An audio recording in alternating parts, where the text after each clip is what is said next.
Good morning, dear students. Today we are going to see next point on chapter 3, which is gradient of a scalar.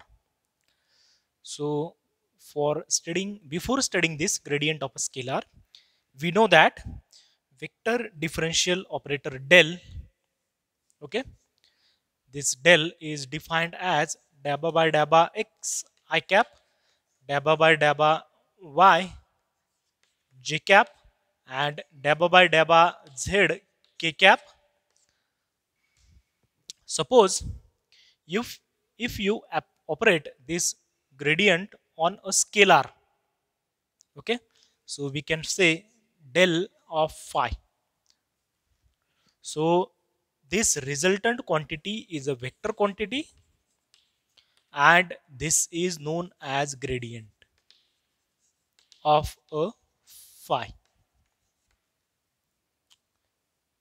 This term is known as gradient of this function, which is scalar function, and resultant quantity is a vector quantity.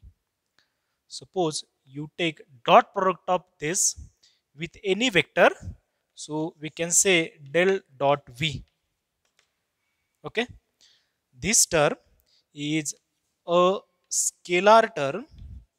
Why this is scalar term? Because this is dot product of two vectors. This is a vector quantity. This is again a vector field. If you take their dot product, the resultant quantity is scalar, and this term is known as divergence of vector v. So this is gradient, this is divergence. If you take cross product of these two vectors, so del cross v. So again we know that from cross product resultant quantity is a vector quantity. Okay, cross product of two vectors gives a vector quantity, and this is known as curl of v.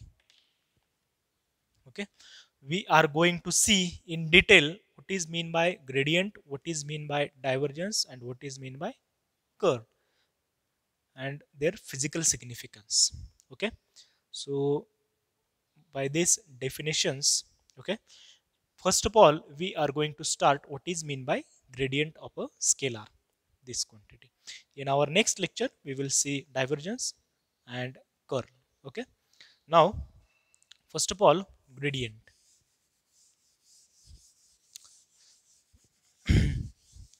Now to see what is mean by gradient, we have to take a scalar field which is defined by scalar valued function. Suppose this is function of x, y and z. Okay, now see, phi is a scalar function and we are taking gradient. As I said before, this is a vector operator, vector differential operator. Okay, so if you take total derivative d phi, which is nothing but partial derivative of phi with respect to x dx, partial derivative of phi with respect to y dy, and partial derivative of phi with respect to z dz, and this is nothing but dot product of two terms. Okay, what are those two terms? First is I cap dabba phi dabba by dabba x j cap dabba phi by dabba y plus k cap dabba phi by dabba z. Okay, dotted with dx I cap, dy j cap, and dz k cap. And from definition of del, this is nothing but gradient of phi dotted with dr. Okay, so definition of gradient of a scalar is what? So gradient is defined as gradient of phi which is equal to, from this we know that dabba phi by dabba x I cap, dabba phi by dabba y j cap, plus dabba phi by dabba z k cap. So this is the definition of gradient. So let's call this equation as d phi, because In physical significance, what is the physical significance of gradient of phi? For that, we are going to need that equation number 1. So this is the very important definition. So gradient of phi is obtained as by taking partial derivative of phi with respect to x into I cap, partial derivative of phi with respect to y into j cap, and partial derivative of phi with respect to k cap. Okay, so as I mentioned, this is a vector quantity. Okay, now next point, what is the physical significance of gradient?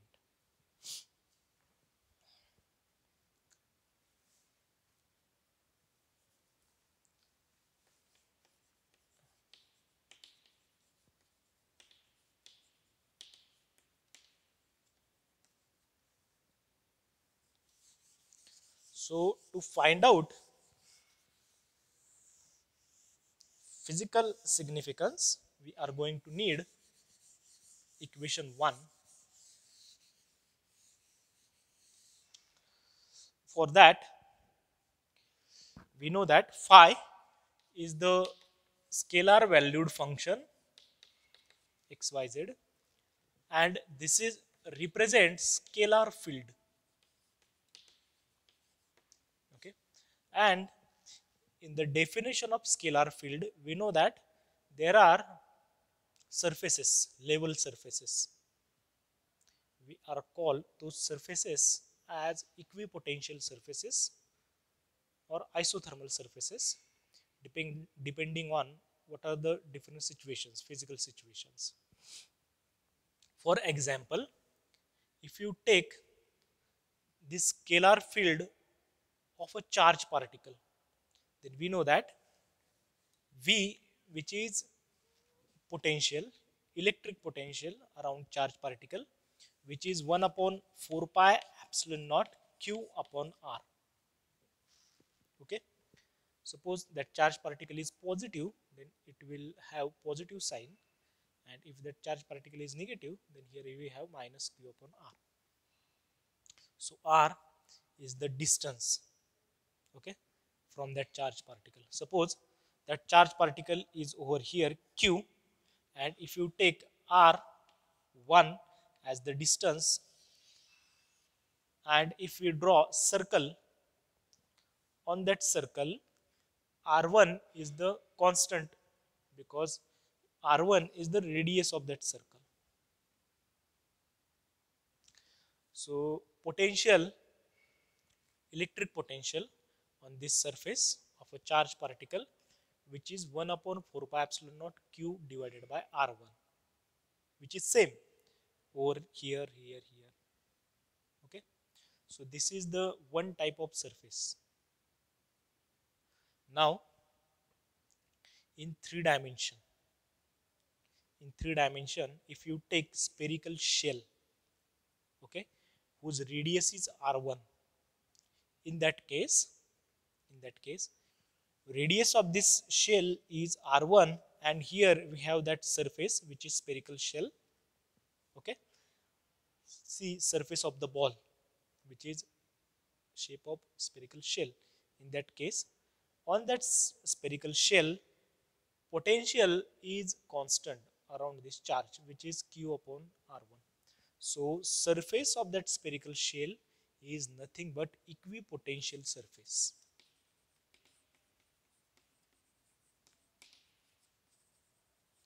Why we are calling that as equipotential surface? Because potential, value of electric potential is same on that surface, and this surface are known as level surface. Okay, here we have multiple level surfaces. How those level surfaces are? Suppose you take r2, which is greater than r1. In that case, we have another spherical shell whose radius is r2. Okay, similarly, if you take r3, which is again greater than r2, so here we have another level surface, so r1, r2 and r3. Those are the three level surfaces. This is S1, S2 and S3. On these level surfaces, value of this function is constant. So to find out physical significance of gradient, we have to take two level surfaces, which is S1 and S2. Okay, so here I can show those level surfaces as like this. This is level surface S1, this is level surface S2. We know that value of this scalar field is phi of x, y, z over here, and here value is phi plus d phi. Okay, which is x plus delta x, y plus delta y, and z plus delta z. So all the x, y, and z coordinates have infinitesimal increments. Like these three level surfaces, we have taken two consecutive level surfaces. Okay, this is the symbolic representation of these two level surfaces, S1 and S2. Okay, now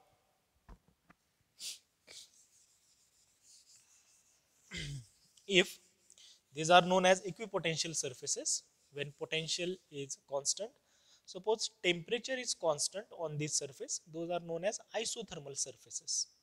Okay, now for S1 and S2, if you take arbitrary origin, okay, over here, and if you take 2 points, which is P and Q, okay, point P is on the level surface S1 and point Q is on the level surface S2.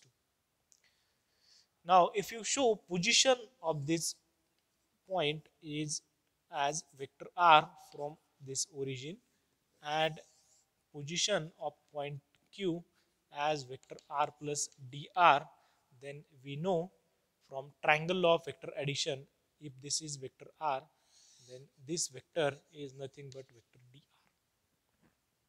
Okay, now in this case, if you take gradient, or if you take d phi, d phi is what? If the independent variable x, y, and z of this function changes to x plus delta x, y plus delta y, and z plus delta z by infinitesimal amount, what is the increment in that function? Okay, so d phi is from equation 1 is nothing but gradient of phi dotted with dr. So this is nothing but gradient of phi dr into cos theta. So here we have magnitude of this. This is a vector quantity. This is magnitude of this vector, magnitude of dr and cos theta. If you take dr on the left hand side, so d phi by dr is nothing but gradient of phi into cos theta. So here you will get physical significance of gradient of phi. What is that physical significance? Gradient of phi into cos theta is nothing but, okay, so here theta is the angle between gradient of phi and dr. So dr is in this direction. So here d phi upon dr means what? Rate of change of phi with respect to r. Rate of change of phi with respect to r. So if this rate of change of phi with respect to r is positive, so in that case gradient of phi is also positive. If this is negative, gradient of phi is negative. So what is the physical significance? It is, so gradient is space rate of change of phi in direction of r. So gradient of any scalar function is space rate of change of phi in the direction of r, or gradient of phi is always directed in which that phi is going to increase. Okay, now to find out cos theta, if you take perpendicular to this level surface n cap, then we know that theta is the angle between vector dr and n cap. So n cap is perpendicular to level surface. Okay. So if theta is equal to 0,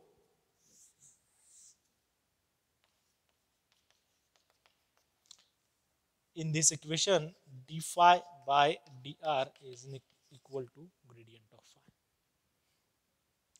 Okay. If theta is equal to 0 means what? Vector dr is in this direction. So if vector dr in the direction of unit vector which is perpendicular to this level surface, here we get d phi by dr is gradient of phi. So gradient of phi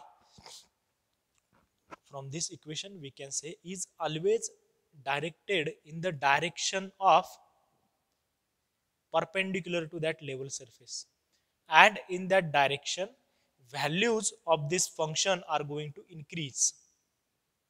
okay, याचा अर्थ काय की gradient of फाय जर घेतला तुम्ही कुठल्याही फंक्शनचा तर तो काय असतो नेहमी ज्या डायरेक्शनला ती जी फील्ड आहे स्केलर फील्ड आहे त्याची व्हॅल्यू इन्क्रीज होत चाललेली आहे त्या डायरेक्शनला तो नेहमी काय होत असतो पॉइंट करत असतो. म्हणजे फॉर एक्झाम्पल जर आपला प्लस क्यू चार्ज असेल तर आपलं इलेक्ट्रिक पोटेन्शियल हे कमी होत जाणार आहे, जसं तुम्ही याच्यापासून लांब लांब जाणार. मग इलेक्ट्रिक पोटेन्शियल इकडे चाललो आपण कमी होत चाललेलं आहे, म्हणजे आपला एन कॅप ग्रेडियंट कुठं असणार आहे या डायरेक्शनला, कारण या डायरेक्शनला काय होणार आहे त्याची डायरेक्शन त्या फंक्शनचे काय होणार आहे इन्क्रीज होणार आहे. ओके, सो ग्रेडियंट ऑफ फायचे डायरेक्शन काय असणार आहे ही. मग ही जर डायरेक्शन असेल मग ह्या लेवल सरफेस पासून इकडं, या लेवल सरफेस पासून इकडं, इकडून इकडे, इकडं. सो ग्रेडियंट आपल्याला काय दाखवतो की सोर्स ज्याच्यामुळे ते इलेक्ट्रिक पोटेन्शियल आहे तो कुठे आहे नक्की. ओके, समजा इथं जर तुम्ही काढलं तर इथून काय दाखवणार आहे तो डायरेक्शन ही दाखवणार आहे, म्हणजे इथून तो आपला सोर्स कुठे आहे इकडं. ते जर निगेटिव्ह चार्ज असेल इलेक्ट्रिक पोटेन्शियल वाढत जाईल निगेटिव्ह साईनमुळे, त्यावेळेस ती डायरेक्शन आपल्याला अशी भेटेल एन कॅपची. Okay, so in this way physical significance of gradient of phi can be found. Now what are the conclusion of physical significance?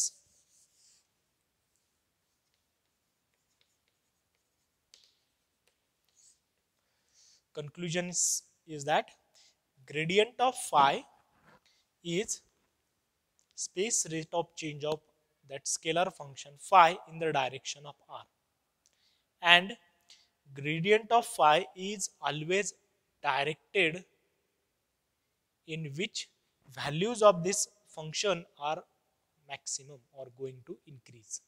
So these are the two conclusions. Now we are going to study what is mean by directional derivative.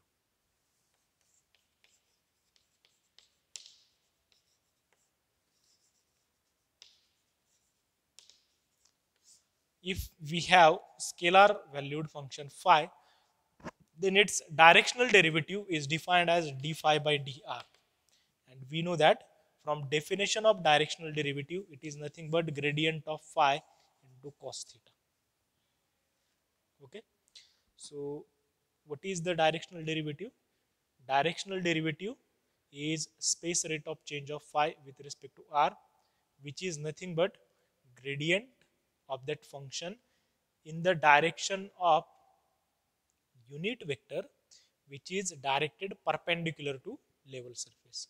So this we know that this can be written as gradient of phi dotted with n cap. So n cap is the unit vector which is perpendicular to level surface.